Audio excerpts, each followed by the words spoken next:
Yeah. Thank you so much. Um, I think also it might be a good idea to say that we'll stop recording towards the end when we have more of a chat, because obviously I want you to all feel free to share whatever it is you want to share. So, and by the way, I feel like I just got a notice saying my internet is unstable. It always gets a bit rough at this time of day. I feel like all the kids have come home from school and they've gone on their PlayStations or something. I don't know why, but it's always dodgy around this time of day. So just let me know in the chat if there's any problems seeing or hearing anything. So some of you I've met, and lovely to see you again. And yeah, this is a slightly different session. Um, my expertise is well-being in work, as you can imagine, but actually communication is so important with supporting colleagues, spotting when somebody has it is not okay. You to have a huge amount of stress, and obviously with it being Mental Health Awareness Week, stress we know can massively contribute to people eventually sort of heading towards burnout and developing poor mental health. So I feel like it's a really interesting topic. And when the team said to me, what do you think? Is there anything we can do about this? What I suggested is that we spend maybe half the session sort of talking about these things. So just a few tips, really. And of course, you're all intelligent people. Some of this stuff you'll go, yeah, I know that. But it's just a reminder. And I think sometimes seeing things sort of laid out on a slide can be quite useful to sort of just reflect on your own communication styles, because we don't stop and analyze ourselves very often, do we? So I thought we'd look at, clear communication tips, but then focus on how to deal with difficult people, because I'm sure you come across difficult people at times. And then, as I say, the second half, then we'll stop recording and we'll just have a very open discussion. You could put your camera on if you want and share what you're willing to share. But obviously, what is said in the room stays in the room. And this is just, you getting what you want out of the session. So, I mean, as a mental health first aid instructor, my job is partly to teach people how to listen actively and how to signpost people to get support rather than give people advice. So we spend a lot of time in the work I do as a mental health first aid instructor looking at ourselves and sort of analyzing ourselves and doing a bit of self-reflection as to, okay, what kind of listener am I? What do I do? What body language do I sometimes use that kind of gives the wrong impression? So today might be a little bit of a opportunity to reflect on maybe there's something you're doing unintentionally that can sort of be rubbing people up the wrong way. The other thing, I work a lot with managers, managers of people, not just golf club managers, but, people managers. And there are such problems. The manager is the most impactful factor towards somebody's well-being in an organization, and if a manager isn't listening properly, um, then it can cause issues. So, from having spoken to some of the team, I have some feeling that maybe some of you have some issues where you're effectively being managed by a committee, and that can be frustrating for you. You might have difficult members that keep coming in and interrupting or complaining all the time. You might have difficult employees. Maybe they're not difficult, maybe they're just a bit needy. So before we start, I just want to get a bit of a flavor, because I don't want to bore you with the wrong thing. So I just want to get a bit of a flavor as to, what are you hoping to get? And obviously, if you put it in the chat, it's not going to be in the recording, and I'll just summarize without naming any names. But what kind of issues are you facing that made you kind of think, okay, I'll come along to this clear communications workshop? And it's quite nice also as golf club managers to sort of share struggles. And it might be that all eight of you managers, I think nine of you are managers on the session today, maybe you've all got very similar challenges, and maybe towards the end we can share how you solve some of those challenges.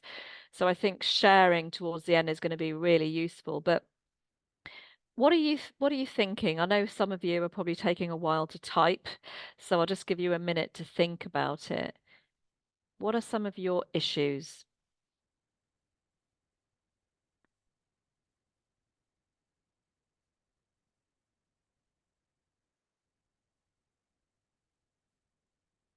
Okay, I'm just quiet while you're typing. Is it that you have sometimes pushy members on the committee? Is it that you have golf club members that are a bit stroppy and taking your time? So we've got a couple of comments. It's just Neil saying hi. Hi, Neil. And then we've got somebody saying that sometimes members can react against new policies and be probably quite vocal about it and perhaps complaining or gossiping in the club room and that kind of thing. Keyboard warriors. Yes, so we've got just angry people complaining, and it's much easier to be angry in an email. Large management committee with difficult members. Yeah, so this is something I've heard a bit. Yeah, same comment. Oh, quite a few keyboard warriors then. Communication styles differing between the board and the committee members. Brilliant. I mean, brilliant in the fact that that's what I'm going to cover is what I mean. Communication is a blind side, effective ways to communicate to staff members, and then the impromptu office visit that catches you off guard. They're all good scenarios. And then someone saying unsupportive board as well. And vocal and confrontational members, right? Okay. Keep it coming if you're typing. I mean, so that's all stuff I was thinking that might come up. So that's broadly what I'm going to cover. But I just want to just do a little bit of a refresher really for you about clear communications. And hopefully this is just a reminder of actually what is quite important to reflect on and to consider about yourself. So let's just start with the basics. This is obvious to some of you, but to others, it's just a reminder. So, basics in communication. You might think that words are all there are, but of course, I'm sure you know that there is much more than words. There's your body posture. And of course, if you are dealing with vocal and confrontational members or an unsupportive board, you know, I suppose all you can control is the way you communicate and make sure that you're giving the right impression. So, with face to face communication, obviously, you want to certainly, even if inside you're really frustrated and stressed and angry with somebody, it's just purposefully maintaining that relaxed and open posture. Um, and the way you come across, it will just show, okay, I'm an approachable person. And people are much more likely to pay attention to what you're saying. And maybe sometimes in a committee meeting, or a board meeting with some of you, there may be situations where you feel a little bit ignored and a little bit sort of sidelined. So, you know, if you're slouching, people are less likely to take you seriously. Crossing your arms makes you look angry, makes you look unapproachable and just not interested. And it just can look quite negative. Now, eye contact, a lot has been said about the importance of maintaining eye contact when you're talking to others. It just shows that you are sincere, that you are truthful, you have conviction in what you're saying. And it also opens you up to vulnerability. And that makes people trust you. So this is often an issue of building trust, isn't it?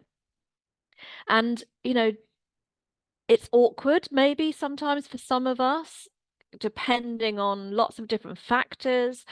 But it can be difficult to look people in the eyes. But if you do find it hard to look people in the eyes, then just look at a point sort of just past their eyes. It gives the impression you're looking at them while saying or saving you from actually having to look into their eyes.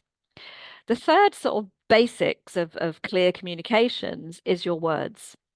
So obviously your words are how you're going to get your message across. So we have to choose them wisely. And depending on the audience, because obviously here we're talking about committee members, volunteers, somebody mentioned, people that you manage. So there's a whole range of different people you're communicating with. But if you're talking to, for example, a committee member, let's not use jargon, or especially with members, let's not use jargon, for example. So using hard words, it takes people's attention away from your message, and it instead focuses or forces them to try and work out what the meaning is of those words.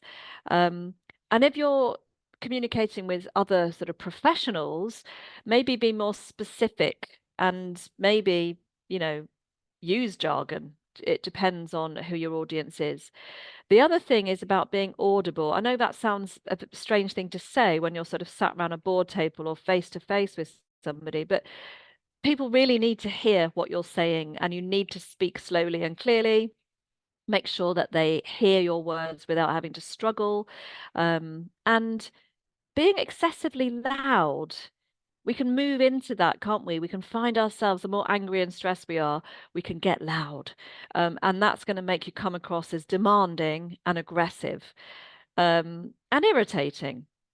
Now, you might be thinking, hang on a minute, she's talking about me here, but I'm not the problem. It's other people. But I thought we should start with you because, we have to consider the impact of the way we communicate on the people that we're having difficulty communicating with. And then finally, active listening, I should probably say, because obviously communication is two-way. And if you're interrupting people all the time, if you're, I don't know, on your laptop making notes or writing, it's going to make people feel that you're not really interested in what they're saying. You shouldn't be talking all the time, it's about reflecting on what they're saying as well. So those are the sort of basics about communication. And what I want to sort of move on to think about now is, and maybe you would say, yes, I've come across these, but difficult people. And the thing is, I put this J.K. Rowling quote here. It takes a great deal of bravery to stand up to our enemies, but just as much to stand up to our friends. But the reason I put this is because we make assumptions about people. We make assumptions, especially about people we don't know, based on our frame of reference. So that's our window on the world, it's our gender, it's our age, it's our education, it's our life experience. But how many times, be honest, have you been completely wrong about somebody? Because it takes 7 seconds to make a judgment about somebody, and we don't always have it right. And we can go for years completely misunderstanding somebody. And when it comes to difficult people, it can be really tough to grin and bear it. A really unpleasant interaction with a member, it can really leave you feeling stressed, and it can linger in your mind even when they're not there. But suppressing those interactions, it can start to take its toll on you and your mental health. So there's a few things we can do to sort of lessen that impact. A bit of empathy can help though, because actually when we think about what is it that makes somebody a difficult person, I mean, everybody has their own personality type, their own little quirks, and in and of themselves, personality clashes don't actually make for difficult relationships. Usually, what ruins a relationship is poor communication, a lack of empathy, or criticism. So maybe if any of this is resonating with you, then maybe let me know in the chat. But poor communication, is this something you experience? They might constantly talk over you. They might not pay attention to what you have to say. They might be very indirect, a bit passive aggressive, or really blinking rude. Is this resonating with anyone? Whatever it is, talking to that individual that you might have in mind is just not ever very straightforward. And you never feel good about the conversation and how it went. And it can really take its toll. And a lack of empathy, some individuals just never seem to care about anyone apart from themselves. And that lack of empathy can make them very challenging to deal with. They might really have trouble kind of understanding other people's emotions, or other people's circumstances, and they can come across as very callous and uncaring. And finally, criticism, because highly critical people, they can be among the most challenging to be around. It can seem like nothing or no one meets their standards. And the closer you are to a highly critical person, the more their comments sting. And that can be really upsetting, especially if it's in a personal relationship, particularly the older end of our membership demographic, somebody's saying. So, okay, how to tell if they're a difficult person. And maybe this is just making you feel like, you're not alone, because it would be much more convenient if difficult people walked around advertising their unpleasantness. But while they might not want to have a big flashing sign, people give off some quite clear warning signs. And these are the sort of clear warning signs. They want things their way, they insult you, they leave you out of conversations, they have an answer for everything. They cannot regulate their own emotions, and people seem to avoid them. They are a bit toxic, a bit picky, a bit bossy, gossipy. They second guess everything you say or do. And their behavior is actually quite inconsistent. So publicly, it's different to privately, perhaps. You just don't feel comfortable around them. And perhaps they're also a little bit jealous of you, maybe, depending on the relationship. So not letting them get to you is perhaps easier said than done. But when I chatted to the team about what might be helpful for you, we decided that it might be good, and I hope you agree, to think about a, a sort of a behavior profile. Now, I'm not suggesting you go out and do your DISC profile, but has anyone heard of DISC? It's a personal assessment tool. It's an easy one to understand, which is why I picked it. And the reason I wanted to include this in today's session is because there are broadly four types of people, and trying to quickly guess what type of person they are can help you communicate with them. So Myers-Briggs is another sort of style. Maybe you've heard of INTJ. If you've ever been on a dating site, you see people put ENF, whatever, and it's where people are sharing with you their personality profile from Myers-Briggs. Has anyone done their own profile? Maybe let me know in the chat. I'm not asking you if you've been on a dating site. I'm just asking you if you've ever done your personality profile, whether you're DI or just a D or an SC or an INTJ, or you're just a red or a green or a blue. So there's loads of different ones. So this can be helpful. So let me just explain this one to you. Everyone has areas of struggle. And when we're stressed by work demands, lack of sleep, even when we're hungry, we display behaviors we're not proud of. When we feel threatened, we kind of revert to type. We revert to a previous behavior that we know is not helpful.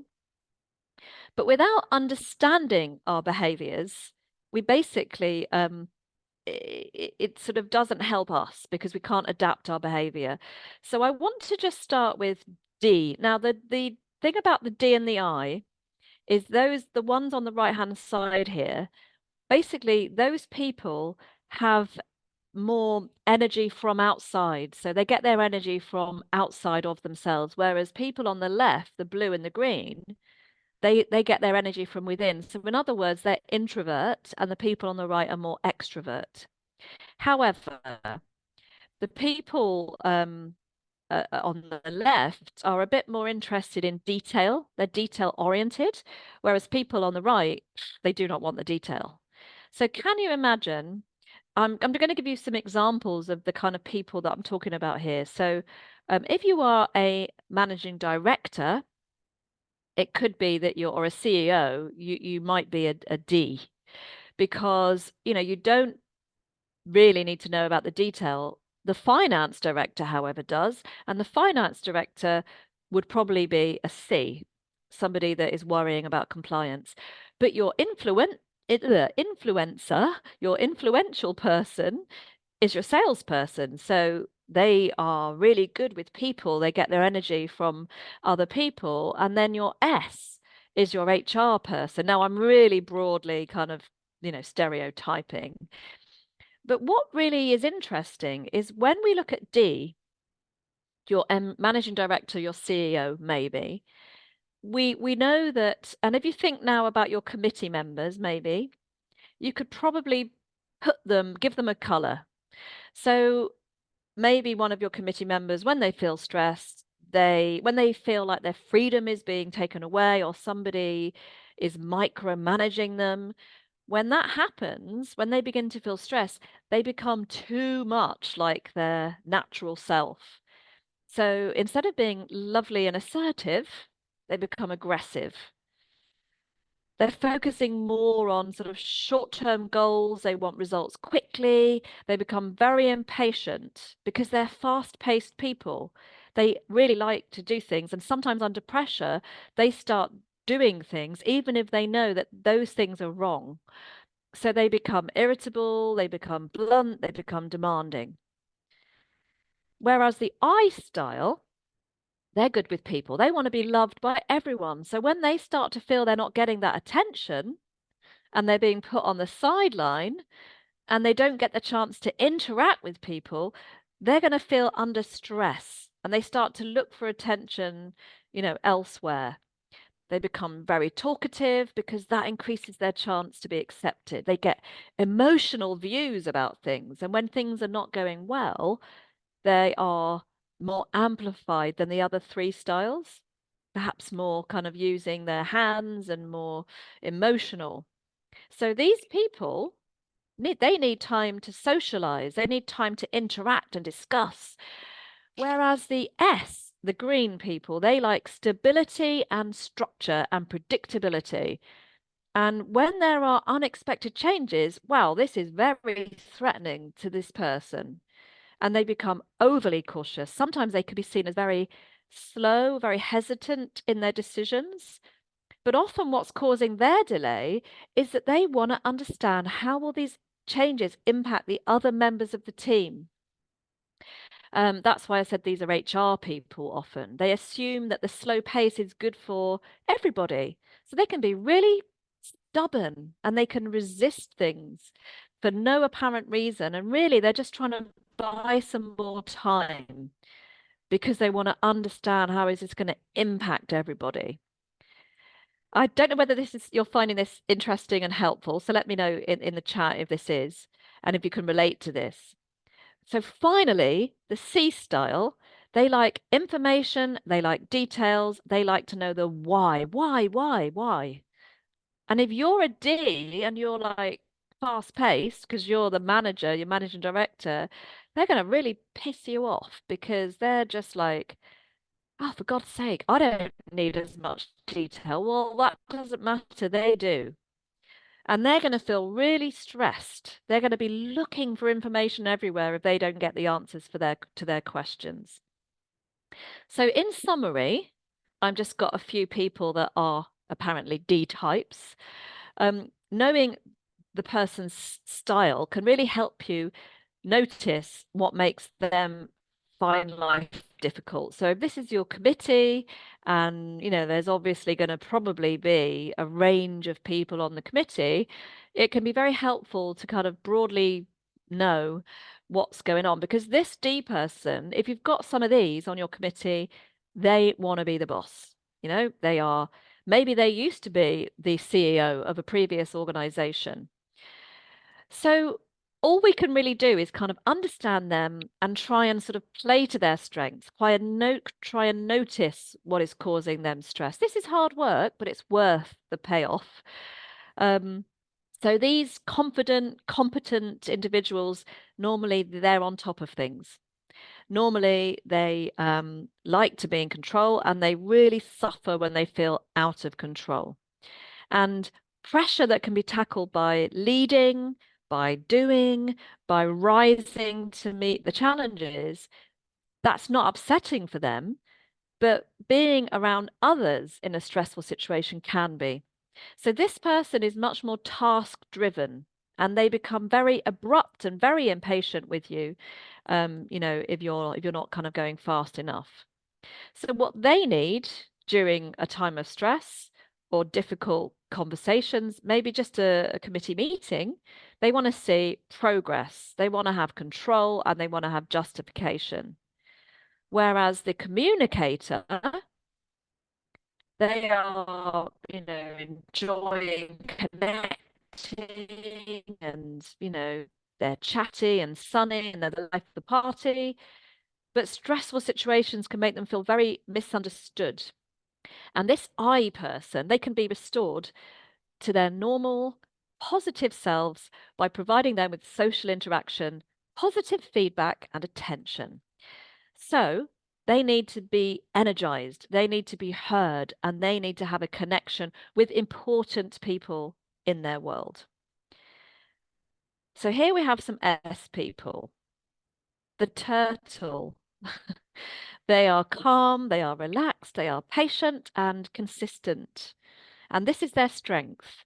The turtle and the rabbit having the race, the turtle wins by slow, steady, and consistent. By doing something again and again, becoming a master, like golf, for example. You have to, maybe you've got a lot of S's, I don't know, but you have to practice again and again. I would get frustrated because my profile is ID. And I do not have any S. I'm no good at practicing things. I have to make myself do it. So S type, they have a chosen inner circle that are very close and tight. And what do they need? They need reassurance. Everything's under control. They need harmony. They don't want tension, and they need direction. Okay. And finally, because we're coming up to the sort of end of the first half hour, the C style, the clever one. I don't know whether or Darren says here's a C. So here's the clever one. Um, I think, Darren, you put that in order of what you are first. So we all have all of these, of course, but we have one that's more dominant, and that's going to be your style. So they have a lot of knowledge, they're very logical, and they tend to be a little bit shy and they can never get to the point. And they're going to find it hard to get to the point, which is going to be annoying for you if you're AD. And if you want to make the C style stress out, put them in a room with lots of emotional, erratic people. They will not like it. So, really, in this situation, we want to help this person by them knowing that they can do their job well and they're credible. And that they know the implications of the change, if there's a change, and they have some sort of predictability. So that's all I wanted to say about behavior styles. Now, I've got some other sort of slides which I will come back to because I don't think we're going to have time to go through all of these. But I've only got these here in case you guys are not very talkative, because I thought I'd bring a few case studies with me. But before I come to these case studies, I said that halfway through the session, I would switch to more of a facilitated conversation.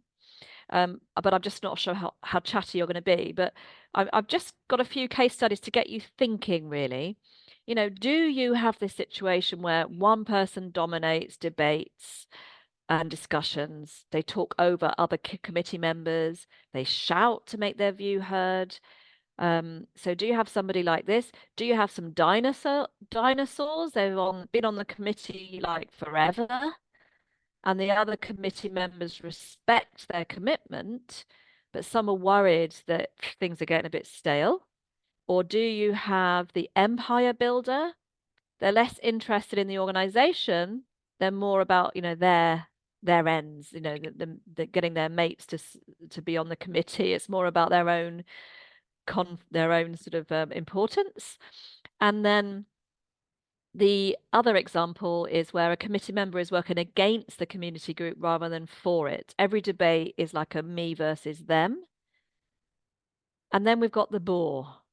Then we've got, droning on, speaking at length about irrelevant issues. So obviously here I'm focusing on the committee, but I just want to come to you. And if you don't have anything to chat about, we'll come back to this. So let me just stop sharing for a minute and come to you.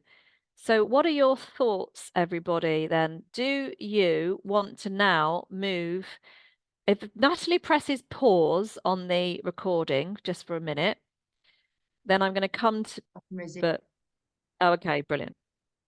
So yeah, my last little tips, I suppose, when you're dealing with difficult people, and I'm not sharing any slides, but just to say that actually listening to them, trying to understand them as much as possible. What do they want? Why are they giving you a hard time? And if they're upset, don't try and placate them.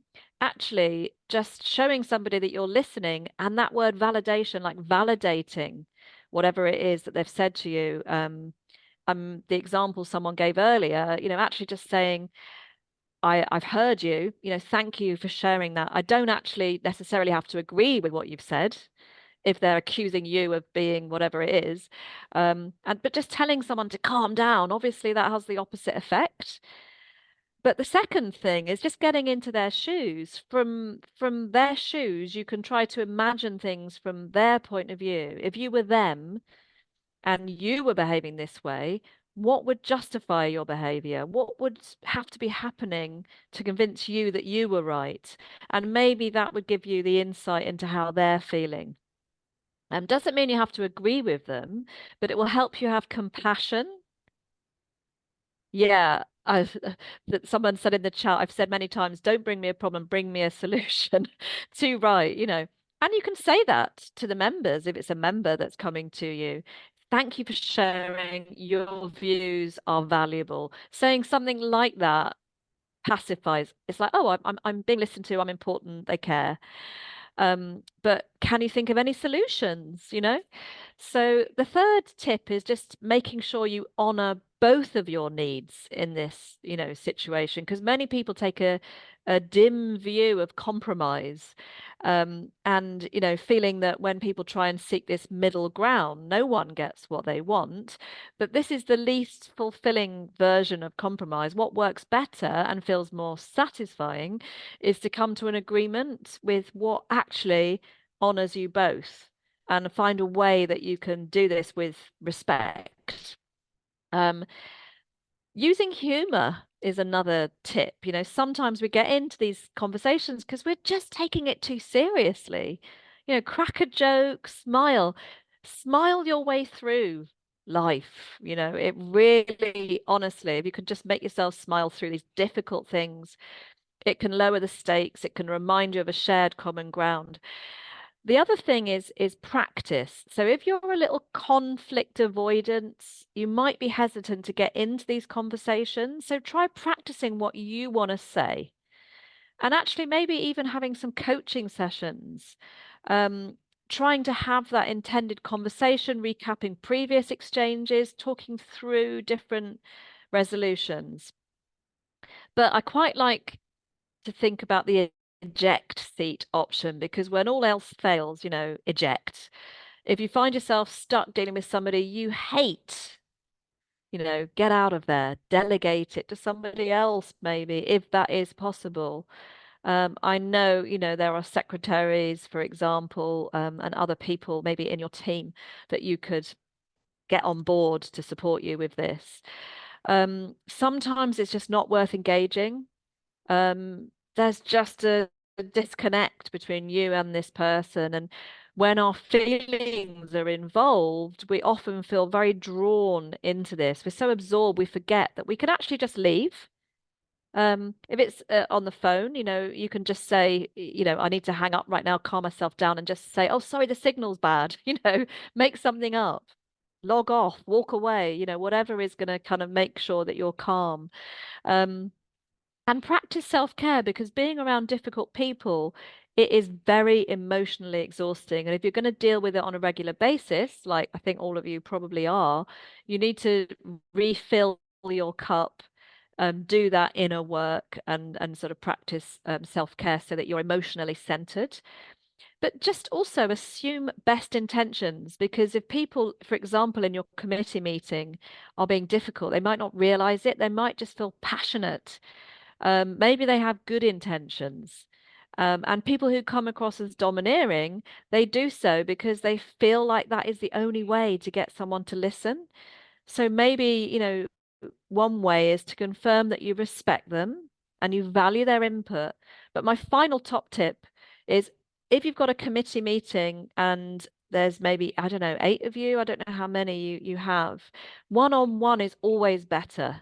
So I would say, build relationships one-on-one, which will then help you in those sort of like group scenarios where people might be a bit bullish. So that's all I wanted to offer you. I hope it's been helpful, and I hope maybe it's been insightful in some ways. But I suppose without you giving us specifics, it's quite hard for us to know how we can support you, and how Natalie and the team can sort of create content that is right for you. So I hope what we've picked has sort of hits the right spot. And thank you to all of those that have come, but especially to people that have contributed to the session. I really appreciate that, and your tips have been really insightful. So thank you. So is there anything anyone wants to add? We've got 2 more minutes, but any final thoughts?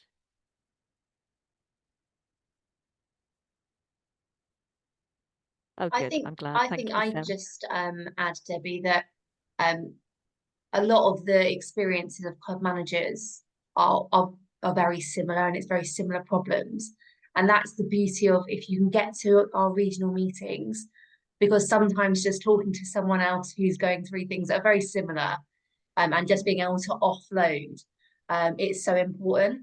So if you can get yourself to regional meetings, I know that usually the people that join our sessions are the converted already, but if you haven't attended any regional meetings, it's a really great opportunity just to chew the fat over any similar issues that a club, you're facing at your club, or another club's facing down the road. But then also this kind of mental health piece around, do you know what, I've just got sort of a group of challenging people, and undoubtedly the person you're talking to will have a very similar experience, and just being able to kind of share that experience is Yeah. super helpful. So do try and get yourself along, or build those relationships with other members that you can just pick up the phone when you're having a bit of a tough time and say that this person's driving me mad. Or as well, we do have our mental health first aiders. So if things do start to feel on top of you, every region is near off. Who's saying hello? Oh, you're So just muted. saying, yeah, I'm a region mental health person. So if anybody needs me, or anybody Thanks, not in the Neil. region needs anything, just give me a tinkle. Absolutely. So yeah, and I'll following this meeting, I'll email you all the mental health first aiders, so you know who your person in your region is, or in any other region if you prefer. So yeah, just use each other. That's what this organisation is about supporting one another. Brilliant. Lovely to see you all. Thanks for coming, and happy Mental Health Awareness Week. Thanks so much, Debbie. Take care. Bye-bye, everyone. Bye, everyone. Thank you.